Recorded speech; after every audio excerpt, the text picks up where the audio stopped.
नमस्कार, मैं हूं आपका दोस्त आलोक कुमार। आज बिहार से थोड़ा अलग हटकर राष्ट्रीय राजनीति की बात हो। जब राष्ट्रीय राजनीति की बात हो तो क्यों ना उस राष्ट्रीय राजनीतिक दल की बात हो जो दुनिया की सबसे बड़ी राजनीतिक दल है।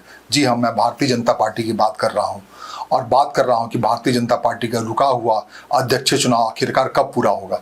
ये लोगों का नहीं, भारतीय जनता पार्टी के सदस्यों की नहीं, बल्कि कतार अध्यक्ष बनने की कतार में खड़े शिवराज सिंह चौहान हो या अनुराग ठाकुर हो या धर्मेंद्र प्रधान हो या भूपेंद्र यादव हो या कोई सशक्त महिला उम्मीदवार हो, युवा हो, या फिर ओबीसी से आने वाला कोई कैंडिडेट हो, कोई दलित कैंडिडेट हो जिसके अंदर ये अरमान फूट रहे हो कि बारी उनकी आ जाएगी, जगत प्रकाश नड्डा का कार्यकाल आखिरकार खत्म होगा, जो अब 45 साल के भारतीय जनता पार्टी के इतिहास में सबसे लंबे समय तक राष्ट्रीय अध्यक्ष होने का रिकॉर्ड बना चुके हैं।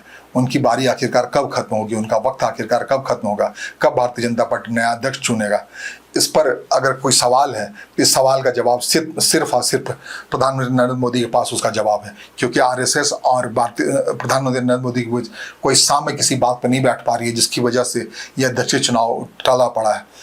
कहने को अगर किताबी तौर पर, संवैधानिक तौर पर बात करें तो इसमें आड़े आ रहे हैं यूपी, एमपी, गुजरात, बंगाल जैसे राज्य जो अपने प्रदेश के अध्यक्षीय चुनाव की प्रक्रिया पूरी नहीं कर पाए।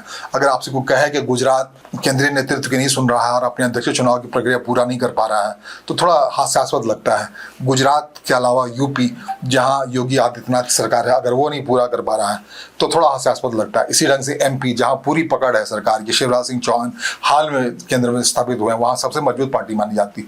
अगर उसके अध्यक्ष चुनने में कोई बाधा आ रही है, कोई दिक्कत आ रही है चुनावी प्रक्रिया पूरी करने में, तो हास्यास्पद लगता है। बंगाल, जहां लंबे समय तक वहां का अध्यक्ष ने इस्तीफा दे रखा है, वहां अगर नया अध्यक्ष भारतीय जनता पार्टी नहीं चुन पा रही, और इन सारे अध्यक्षों को जो संविधान है भारतीय जनता पार्टी का, जो 36 राज्यों में भारतीय जनता पार्टी का संगठन, 36 राज्य जब मैं कह रहा हूँ तो भारतीय जनता पार्टी राष्ट्रीय दल होते नाते 36 प्रदेश इकाई बना चुकी है, अलग अलग हिस्सों में बांट चुकी है। एक ही राज्य में कई हिस्सों में उसके अलग अलग प्रदेश अध्यक्ष के तौर पर कार्यकलाप करती है।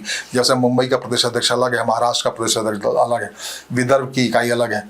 तो इन सारी इकाइयों में बटी हुई भारतीय जनता पार्टी 36 प्रदेशीय इकाइयों में बटी है और संविधान के मुताबिक आधे से ज़्यादा, मतलब 36 में जब बटी है तब कुल मिला के 18 राज्यों में उसे कम से कम 18 राज्यों के प्रदेशीय अध्यक्ष चुनाव जब पूरे हो जाएंगे तब उसके राष्ट्रीय अध्यक्ष प्रक्रिया पूरी होगी। ये बात क्यों नहीं पूरी हो पा रही? जब राष्ट्रीय अध्यक्ष जगत प्रकाश नड्डा का कार्यकाल जनवरी 2023 में ही पूरा हो चुका है, तब से अब तक वो एक्सटेंशन में क्यों चल रहे हैं, वो रिकॉर्ड क्यों बना रहे हैं? जाहिर तौर पर इसमें प्रधानमंत्री नरेंद्र मोदी की सहमति है। प्रधानमंत्री नरेंद्र मोदी ऐसा नहीं चाहते कोई राष्ट्रीय अध्यक्ष नया आ जाए जिसके जो उनके मन मिजाज के मुताबिक कोई इतर बयान दे दे और फिर नई मुसीबत खड़ी हो और भारतीय जनता पार्टी का जो आबाद तरीके से बढ़ने का तरीका है उसमें कोई गतिरोध हो रहा है। और एक बात मैं कह दूं कि मुझे ऐसा नहीं दिख रहा है कि अक्टूबर-नवंबर से पहले नया अध्यक्ष बनने वाला है। अब बार बार कहा जा रहा है जेपी नड्डा कार्यकाल पूरा हो चुका है। जून 2024 में इसी शर्त पर उन्हें केंद्रीय मंत्रिमंडल में शामिल किया गया था कि एक व्यक्ति एक पद रहेगा, मतलब जल्दी से जल्दी अध्यक्ष चुनाव की प्रक्रिया पूरी होगी। और जून 2024 से ये बात पूरी तरह से लंबित है, क्योंकि 2023 में जब उनका कार्यकाल पूरा हुआ था जनवरी में, तो कहा गया था, उसको एक्सटेंशन दिया गया था, विधिवत रूप से कहा गया 2024 के चुनाव के समय उसको एक्सटेंशन मिला था। उसके बाद 2024 का जो लोकसभा चुनाव हो गया पूरा और भारतीय जनता पार्टी सरकार बनी, तब कहा गया 20 दिन का और एक्सटेंशन देते। 20 दिन का वो एक्सटेंशन जब पूरा हुआ तो जून में उन्हें केंद्रीय मंत्रिमंडल में शामिल कर दिया गया। एक हिसाब से आरएसएस को ये संकेत दे दिया गया कि उनके मुताबिक भारतीय जनता पार्टी की अध्यक्षीय प्रक्रिया, चुनाव की प्रक्रिया पूरी की जा रही। लेकिन जून 2024 से अब जब हम बात कर रहे हैं तो ये मई आ गया, तकरीबन साल भर से ये मामला पूरा टला पड़ा है और आगे भी टला पड़ा रहेगा। इसके पीछे एक वजह है, ये जेपी नड्डा का बिहार के जो इकाई है, भारतीय जनता पार्टी इकाई, उन पर उनका व्यापक असर है। उनकी पढ़ाई पटना के कॉलेज से हुई, पटना में रहकर हुई, वहाँ की शुरुआती राजनीति का ककारा उन्होंने पटना में रहकर सीखा। तो इस वक्त में जब बिहार में चुनाव होना है, उस वक्त में बिहार को समझने वाले नड्डा साहब को बदल दिया जाए, ये ना तो प्रधानमंत्री के लिए मुफीद लगता है, ना संगठन के लिए मुफीद लगता है। तो मुझे ऐसा दिख रहा है कि बिहार चुनाव जो अक्टूबर में लंबित है, नवंबर में लंबित है, उसके बाद ही राष्ट्रीय अध्यक्ष की चुनाव प्रक्रिया पूरी होगी। हालांकि ये जब बात मैं कह रहा हूँ तो कोई भी भरोसे के साथ नहीं कह सकता कि प्रधानमंत्री लोगों के जहन में जो बात आती है वैसा ही करेंगे, वो कुछ नया कर डालते हैं। तो ऐसा हो सकता है, इसीलिए एक अजीब ढंग की खलबलाहट मची पड़ी। धर्मेंद्र प्रधान को लेकर के बात चली है कि धर्मेंद्र प्रधान ही एक कैंडिडेट हैं जिनके पिता भारतीय जनता पार्टी के पालनहार थे। उड़ीसा में उन्होंने काफ़ी व्यापक प्रचार दिया था, गैर हिंदी भाषी राज्य से आते हैं, और वो कभी भी कोई ऐसा बयान उन्होंने नहीं दिया है जो प्रधानमंत्री की भावना के विपरीत हो। लगातार जो 2014 से प्रधानमंत्री भारतीय राजनीति के केंद्र में आए हैं, तो और उन्हीं के मन मुताबिक राष्ट्रीय अध्यक्ष बनना है, तो अगर उस हिसाब से आप देखेंगे धर्मेंद्र प्रधान बिल्कुल सटीक बैठते हैं।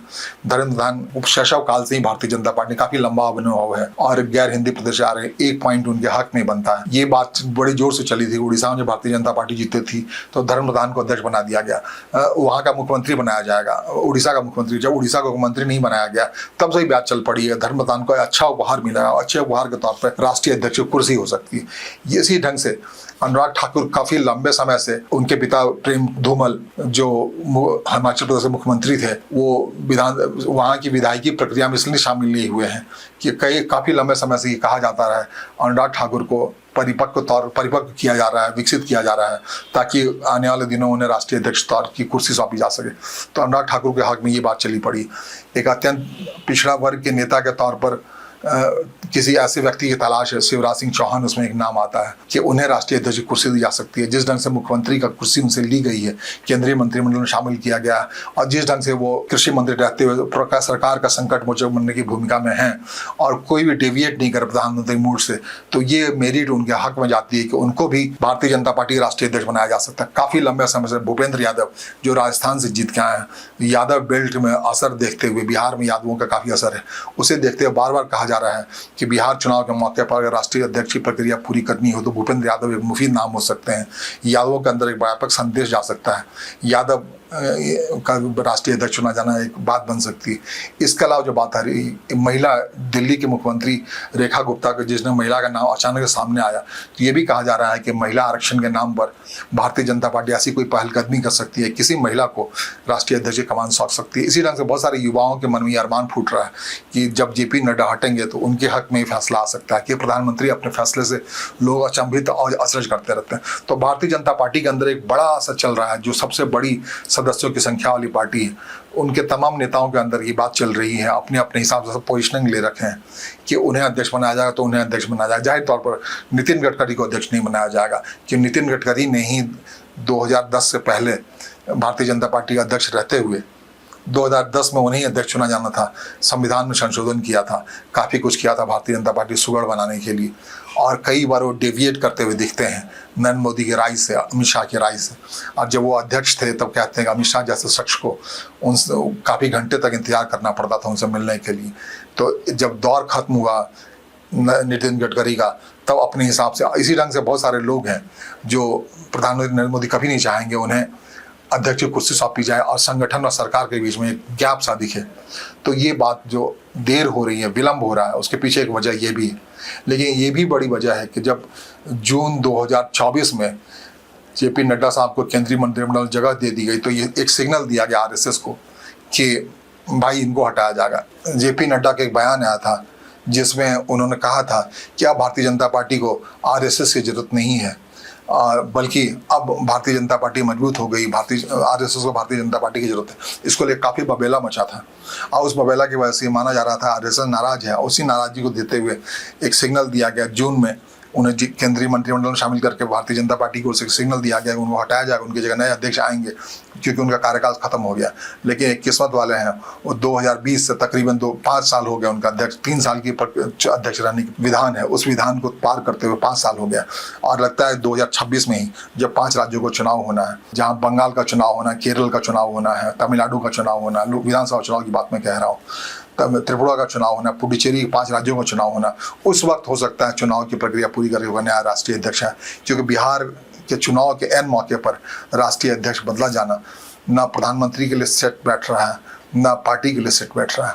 और जहाँ तक सर्वेक्षण किया गया, सर्वेक्षण का काम भारतीय जनता पार्टी ने बिहार के 243 सीटों का पूरा कर लिया, जो ताज़ा खबर है उसमें ये तय हो गया लगभग किस जाति के उम्मीदवार, कितने महिला, कितने युवा और किस जाति किन किन सीटों पर बात बन रही है। वहाँ उस हिसाब से किस एक माकूल सर्वेक्षण करा लिया, कैंडिडेट की घोषणा की जा सकती है आने वाले दिनों। इसलिए आज से 30 तारीख को विक्रम में होने वाली रैली, प्रधानमंत्री की रैली बड़ी मारक होने वाली है, जिसमें एक वो सिग्नल दिया जाना है जेडीयू को मुमकिन तौर पर कि उन्हें उनकी हिस्सेदारी आने वाले चुनाव में किस ढंग से होगी। चूँकि 43 सीटों वाली जेडीयू, ये वक्त ये देखने का है कि भारतीय जनता पार्टी का नया अध्यक्ष की प्रक्रिया कैसे पूरी हो पाती है, और इस प्रक्रिया पूर्ण करने में जाहिर तौर पर प्रधानमंत्री की महत्वपूर्ण भूमिका है। उनको यह तय करना है कि बिहार चुनाव की बेहतरनी उन्हें ऑपरेशन सिंदूर और पहलगांव अटैक के नाम पर पूरी करनी है, या फिर उस एग्रेशन से पूरी करनी है, या संगठन के जरिए पूरी करनी है। संगठन के जरिए पूरी करनी है तो उन्हें बिहार संगठन इकाई को मजबूत करने के लिए राष्ट्रीय अध्यक्ष को मजबूती देनी पड़ेगी। और जो सर्वेक्षण से नतीजे निकल के आ रहे हैं, उन्हें ये सीट भी तय करना पड़ा। भारतीय जनता पार्टी इस बार महत्वपूर्ण सीटें जो उनके हक में है, सर्वेक्षण निकल आया, वो जाहिर तौर पर जेडीयू को न दे दे, अपने सहयोगी को न दे, ये बात भी तय करनी पड़ेगी। क्योंकि पिछली बार जब 74 सीट ला के भारतीय जनता पार्टी सरकार नहीं बनाई थी, इस तौर पर जाहिर तौर पर इस बार चाहेगी 243 में कम से कम 112-13 सीटें ऐसी हों जो भारतीय जनता पार्टी अपने दम पे जीत के आ पाए, और थोड़ा ही का फासला है उसके बाद अपनी सरकार बना पाए, जिसके लिए वो लंबे अरसे से 2015 से इंतजार कर रही है। 2015 को लेकर एक तथ्य पता लगा कि जिस समय अरुण जेटली नीतीश कुमार को बिहार का मुख्यमंत्री बनाना चाह रहे थे, उस समय जेडीयू के जो अध्यक्ष थे जॉर्ज फर्नांडिस साहब, वो नहीं चाह रहे थे। उनसे पूछे बगैर भारतीय जनता पार्टी ने तय कर लिया था नीतीश कुमार को अध्यक्ष मुख्यमंत्री खुद से सौंप की जाए। तो बड़ी मुश्किल से अरुण जेटली ने जाकर जॉर्ज फर्नांडिस को मनाया था। तो ये सारे जब तथ्य सामने आ रहे हैं कि जेडीयू पर कितना बड़ा भारतीय जनता पार्टी का एहसान है, उसी अरुण जेटली के व्यक्ति अभी संजय झा अभी जेडीयू के अध्यक्ष हैं, तो उनको शायद संभव है इस राय की जा सके भारतीय जनता पार्टी बड़े दल के तौर पर बिहार में लड़े। चुनावी सर्वेक्षण जो भी भारतीय जनता पार्टी अलग लेवल पर सर्वेक्षण कराया, उस सर्वेक्षण रिपोर्ट के आधार पर यह तय हो कि इस बार टेबल पर जब बात होगी अलायंस पार्टनर के साथ, मुमकिन है 2025 के इस विधानसभा चुनाव में बड़े दल पे एनडीए के बड़े पार्टनर के तौर पर ज़्यादा सीटों पर चुनाव लड़े। ये देखना है कि इस बात को जनता दल यू किस हद तक स्वीकार कर पाती है। हालांकि जनता दल यू के दो जो बड़े निगोशिएटर हैं वो भारतीय जनता पार्टी के पाले में ललन सिंह हो या संजय झा हो, जिनका श्रेय जाता है कि भारतीय जनता पार्टी को जेडीयू के करीब ले गया। काफ़ी समय तक उन्होंने वहाँ रहते हुए सेवा की, और अब वो निगोशिएटर की भूमिका में है राष्ट्रीय अध्यक्ष के तौर पर, जेडीयू के राष्ट्रीय अध्यक्ष के तौर पर। देखना है इस बात पर कहाँ तक एक राय बन पाती है। नमस्कार, धन्यवाद।